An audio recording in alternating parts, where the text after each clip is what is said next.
Hi everyone, I'm Tock Custom, and I wanted to do a fresh sewing tools for beginners video. So if you're brand new to sewing or you're looking for some other ideas, I wanted to cover all of the favorite tools I use in my workshop, and I'll try to organize it in categories so this doesn't get out of control. So there's lots of options for sewing machines, but I wanted to talk about all the other things I use in the workshop to help you get organized with your projects. So a little bit about fabrics. There are two major types of fabric. We've got our woven fabric, so like denim and quilt cottons, and that's good for making things like jeans and bags and dress shirts. These don't stretch at all. Then you've got your knit fabrics, or things that stretch. So we've got like a jersey knit, a double knit, a sweater knit, and that's good for making other types of stretchy apparel and yoga pants and hoodies and things like that. So figure out what kind of projects you want to make, and then figure out what kind of fabrics you want to use. Now we're going to talk about thread. So if you're brand new at sewing, we'll keep it really simple. All you need to start is some sew all thread. This is Gutermann 1000 meter white and black thread. I recommend getting a white and a black thread for your projects. Cones of thread like this are specifically for sergers or overlock machines, and I'll show you what that looks like later. These colored spools are 100 meter top stitch colors, which I use for decorative stitching. These back here are upholstery thread. This is very heavy duty polyester thread for upholstery jobs. Any shiny spools of colors like this are specifically for machine embroidery. Back here, these are heavy waxed thread for leatherworking if you want to get into leatherworking. And these little spools are embroidery floss if you want to get into hand embroidery or cross stitching. So these are all the different types of thread I use. Chances are you're only going to need to start with these, or maybe these and these if you want to get into overlocking or doing decorative stitches. Now we're going to move on to cutting tools, and I know there's a lot going on here right now, but if you're brand new at sewing, all you're going to need is a pair of fabric scissors, some thread snips, and a seam ripper. That's it. Everything else here are things that I've added to my collection. The first thing I recommend adding is a rotary cutter and some type of self-healing cutting mat. I've got a really big one because I do large-scale garments. This will speed up your fabric cutting by a ton. Next, I recommend some higher quality shears. These stay sharper longer, they can cut through thicker materials, and they just feel better. Then we've got our precision blades. These are good for making pockets and other very precise projects. These specifically are embroidery snips. They've got kind of rounded edges so you can cut thread without going through the fabric.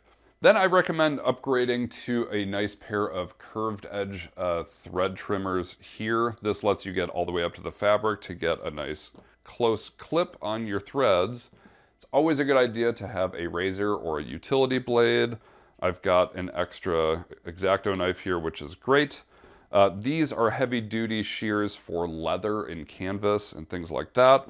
And this was a gift that was custom made for me by a company called Famore Cutlery, which these were hand forged and custom engraved shears. And these are absolute overkill, but I love them. All right, so here's my last collection of supplies that I will go over. And I know there's a lot here, so I'll try to just breeze through it and you can check it out as you need to. But up here we've got a bunch of different types of pattern weights. These are great for when you're cutting out fabric and you need to hold down your pattern. These are called 1, 2, 3 blocks because they are 1 by 2 by 3 inches, which is really nice for quick measurements. And then moving along, we've got different types of tailor's chalk for marking your fabric. Safety pins are great. Lots of different types of machine sewing needles are nice to have for different types of fabric. And then we've got wonder clips and pins, which are really important for holding panels of fabric together. For measuring tools, I like these transparent quilting rulers, and I've got one with a handle on it so I can get nice straight cuts with my rotary cutter. And then tailor's tapes like this for doing obvious measurements around your body. Over here we've got some sewing machine oil with the telescoping tube, which is really nice to get into your sewing machine. Basting spray is a nice temporary adhesive for holding fabric together without it being permanent. And this is something called fray check, which keeps your fabric edges from fraying without overlocking. And then last, I've got this thing which is called a tube turner. So if you want to make your own ties or straps, You sew it together and then slip it on here, clamp it shut, and then when you flip it to the other side, you get nice clean tubes or ties that look really great. So I know there's a lot here. If you're brand new, I definitely recommend getting something to measure with, pins, probably some needles and chalk, and then something to hold down your patterns with. So here we have some irons and ironing boards, and all you really need is something very basic, which is just an iron that can produce steam. This will do just fine. This is more of a high pressure dry steamer, which is excellent for getting wrinkles out, but if you're new, all you need is just an iron with steam. For ironing boards, I've got a double wide ironing board. I pre-wash all my fabrics and then I iron long bolts, so it's nice to have the extra depth.